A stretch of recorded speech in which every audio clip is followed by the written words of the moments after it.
Alors, je suis heureux d'accueillir aujourd'hui Sylvain Navarro pour un témoignage de la formation. Si je me rappelle bien, donc la formation, tu l'as faite en 2022-2023. C'est bien ça? C'est tout à fait ça, oui. Ok, J'ai ça obtenu marche. mon papier en février 2023, disons. Ok, super. Est-ce que tu peux te présenter brièvement pour commencer? Ok. Je m'appelle Sylvain Navarro. Je suis actuellement étudiant en master de psychologie, mais j'ai pu faire une superbe formation dans l'espace 2022-2023 pour devenir hypnothérapeute. Ça m'avait donné envie de faire cette formation à la suite d'un stage que j'avais déjà réalisé justement pour mes études de psychologie, mais finalement ça a été un coup de cœur et je peux que recommander à d'autres personnes de le faire parce que en plus d'être une activité formante, c'est surtout une activité plaisante à faire, une activité ludique qui permet de rencontrer de nouvelles personnes, en plus de découvrir euh, de nouvelles possibilités, d'élargir ses horizons, que ce soit sur des métiers ou sur des hobbies. Ok, ça marche. Et qu'est-ce qui t'a convaincu de t'inscrire à faire la formation quand tu avais fait le stage? C'est d'abord l'ambiance que j'ai pu voir au cours de mon stage, l'ambiance qui était présente avec les personnes qui étaient en formation, qui, même Ok. si elles ne se connaissaient pas, une fois la glace brisée, vraiment une libération au niveau de la parole et au niveau même de comment on exerce l'activité, parce que la formation est intéressante, certes, mais si les personnes se libèrent pas de cette timidité au premier regard, de cette méfiance, ça change tout. Alors c'est ça qui m'a un peu convaincu parce que par la suite j'ai pu voir les effets de l'hypnose, que ce soit pour de la formation thérapeutique ou de l'hypnose plus de spectacle, même si c'est plus axé hypnose thérapeutique. Mhm. Et puis j'ai vu que ça faisait du bien à tout le monde, moi qui étais pas sceptique, mais disons j'étais curieux mais sans être vraiment convaincu. Finalement, j'avais l'oreille grande ouverte et j'ai bien fait parce que ça m'a permis justement de découvrir tout ça et de m'y initier. Et c'est toujours, depuis, depuis, c'est toujours surprenant, même si aujourd'hui je suis formé à l'hypnose, c'est toujours surprenant de voir quand ça marche et quand ça fonctionne. Parce que c'est toujours des rencontres uniques avec de nouvelles personnes, des nouvelles façons d'accéder à l'hypnose. Et donc on doit s'y adapter et c'est toujours un plaisir de voir quand les personnes elles-mêmes sont à fond dans l'activité et que Ouais. les rapports et les échanges sont toujours uniques et c'est toujours vraiment disons, amusant au final. Parce que on est quand même dans une sorte de métier, de domaine, où on cherche à aider l'autre avant tout, en essayant d'être le plus doux, le plus ludique ou le plus amusant possible. Ça dépend des gens, mais dans tous les cas, ça reste une belle activité. Ouais. Ouais, c'est clair. En plus, on est assez libre dans cette activité. On a la possibilité de proposer des voyages complètement différents à chaque personne, d'adapter à la personne à 100%, ce qui permet vraiment d'emmener la personne dans son univers à elle. C'est tout à fait ça. On est complètement libre créativement. Même au niveau de la méthodologie ou de la procédure qu'on veut appliquer, si on va plus dans les termes spécifiques ou de l'expertise, là où d'autres métiers sont vraiment, on va dire, cadrés ou fermés par des méthodes qui sont maintenant ancrées et qui sont reconnues, l'hypnose a à la fois la chance et le malheur de pas forcément être reconnue, mais au moins elle laisse libre cours à toute la créativité des personnes et donc de moduler, modifier à leur sauce en fait leur façon de faire et donc leur façon d'exercer leur métier ou leur hobby. Et Ouais, ça c'est beau, c'est clair. c'est tout simplement beau. C'est clair.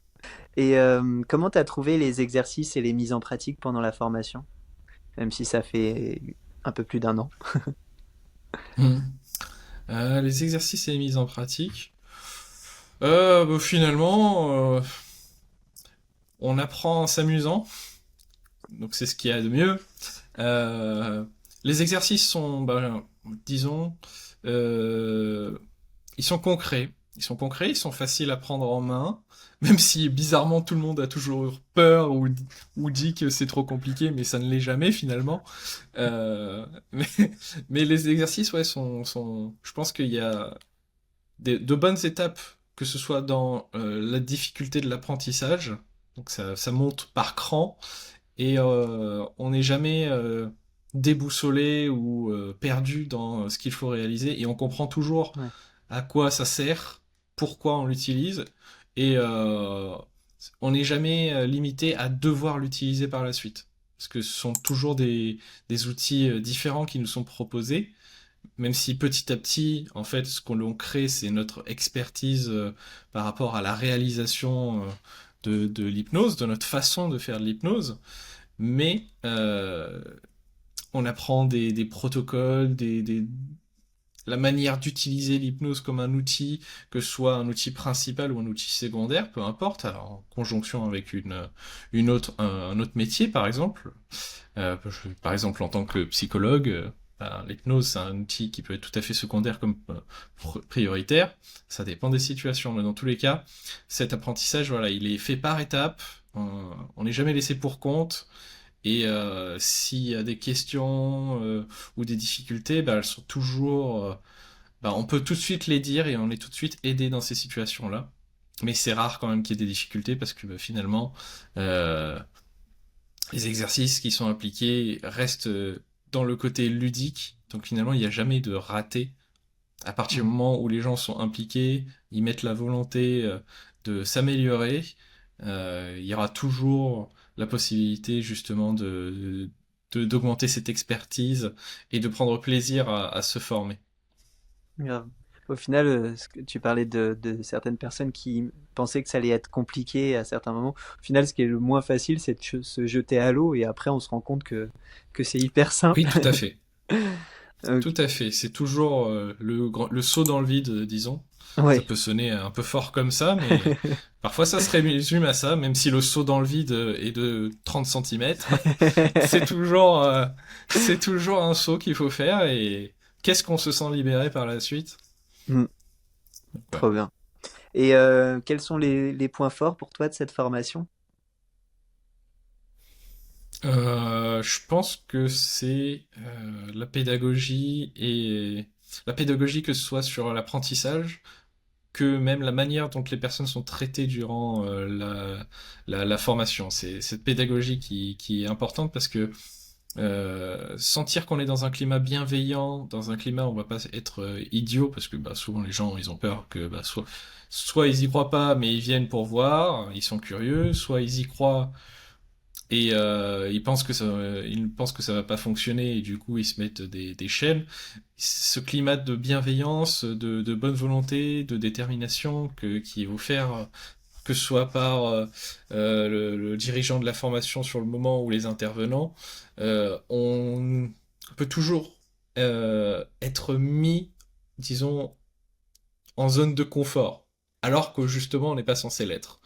On, on sort de notre zone de confort pour apprendre, mais en même temps on est un peu coucouné par nos intervenants et on est bien content que ce soit le cas. Et puis de toute façon il ne faut pas oublier aussi que durant cette formation, la majorité du temps, les personnes présentes sont toutes des personnes qui n'ont pas forcément de notion sur l'hypnose et qui eux aussi ont les mêmes peurs, les mêmes doutes, les mêmes questions.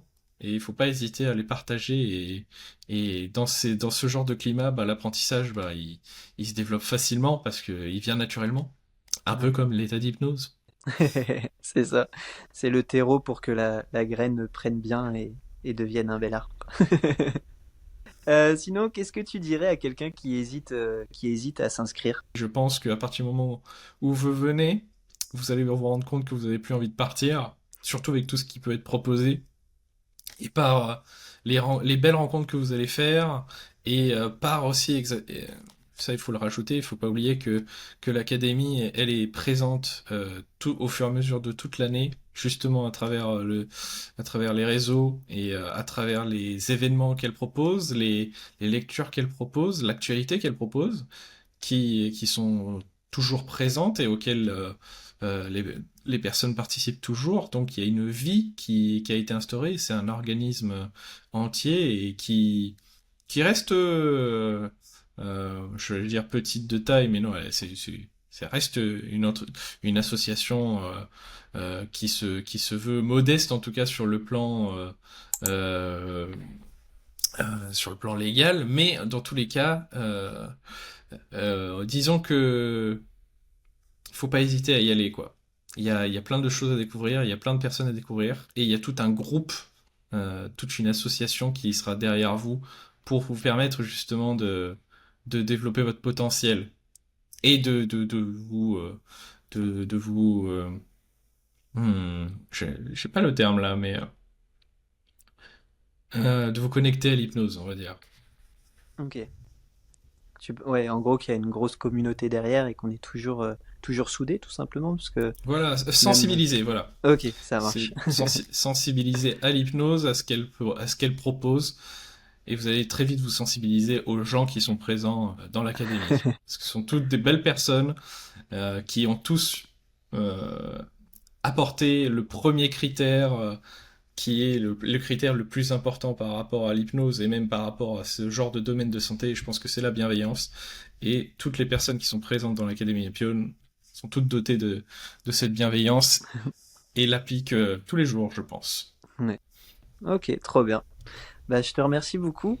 Merci beaucoup pour ce témoignage qui va sûrement aider des personnes à y voir plus clair, à voir un petit peu plus ce qui se passe à l'intérieur et de l'extérieur. Ça permet de connaître un peu mieux la formation et de pouvoir savoir si c'est adapté pour soi ou non. Donc merci beaucoup pour ce temps précieux que tu nous as accordé. Et puis bah, je te dis à bientôt. Bah, je t'en prie, à bientôt. C'était un plaisir, merci beaucoup. Bah, merci à toi. À bientôt. Salut. À bientôt.